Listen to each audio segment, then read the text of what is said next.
దానికి తోడు ఎవరెంత చేసినా అందరు త్యాగ ఫలితమే ఈరోజు వచ్చింది. కానీ ముఖ్యంగా మన కేసీఆర్ గారే తెలంగాణ కోసం కళ్ళల్లో ఒత్తులు వేసుకొని కొన్న ప్రాణం దాకా ఉద్యమం చేసి నా ప్రాణం పోయినా సరే పార్లమెంట్లో ఎంపీ ఉన్నా సరే పార్లమెంట్కి పోకుండా కూడా 32 పార్టీలలో వాళ్ళంతా కూడా జతగట్టి నాకు తెలంగాణ కావాలి, నాకు ఏమొద్దు, నా తెలంగాణ నాకు కావాలి, నా ప్రజలు అన్యాయం అయిపోతున్నారని చెప్పి తెలంగాణ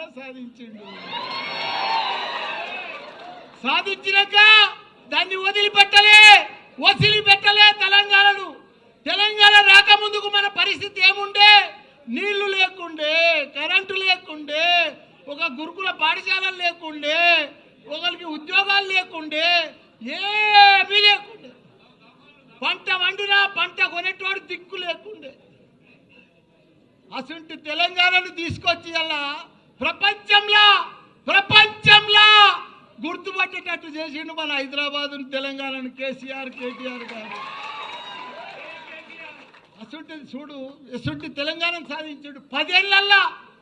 భారతదేశంలో 29 రాష్ట్రాలల్లో ఆదర్శ రాష్ట్రంగా తీసుకొచ్చిన ఘనత మన తెలంగాణ రాష్ట్రం, మన కేసీఆర్. ఇవాళ ఆయనను పట్టుకొని ప్రపంచంలోనే ఎత్తైన లిఫ్ట్ ఇరిగేషన్ ప్రాజెక్టు కట్టిందంటే కాళేశ్వరం మన కేసీఆర్. రాత్రి పగలు దానికోసం 3 ఏళ్లలో చరిత్ర సృష్టించి 1 కోటి ఎకరాలకు నీళ్ళు ఇచ్చాలని చెప్పి ప్రాజెక్టు కొడితే అసలు ప్రాజెక్టును పంట కూడా పండించి చూపించిండు. 3 లక్షల కోట్ల మెట్రిక్ టన్నుల ధాన్యం పండించి చరిత్ర సృష్టించిండు భారతదేశంలో. ఒకనాడు పంట అంటే హర్యానా ఉండే, పంజాబ్ ఉండే, అవన్నీ కూడా తలదండ లెక్క తెలంగాణ రాష్ట్రంలో పంట వండి చూపించిండు. ఈరోజు అసలు తెలంగాణను వాళ్ళ దుర్యోధనుల చేతులకు పోయింది, కౌరవుల చేతులకు పోయింది.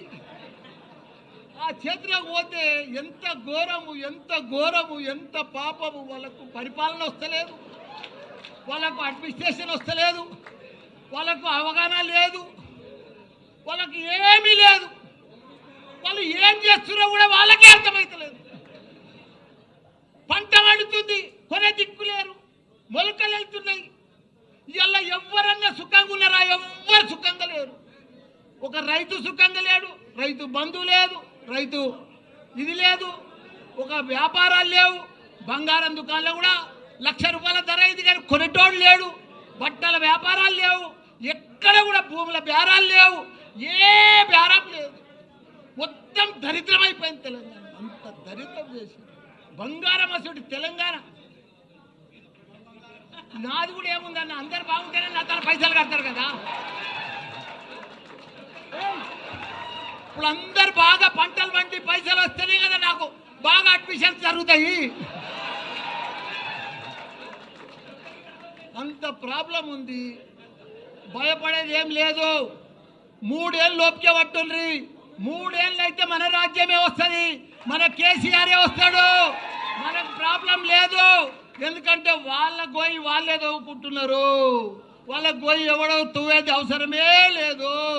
కాబట్టి వాళ్ళు ఇంత ఘోరం చేస్తారని ప్రజలకు అర్థమైపోయింది. మేము ఎంత అన్యాయం అయిపోయినాం. ఊర్లో పడితే కానీ సిటీలో కానీ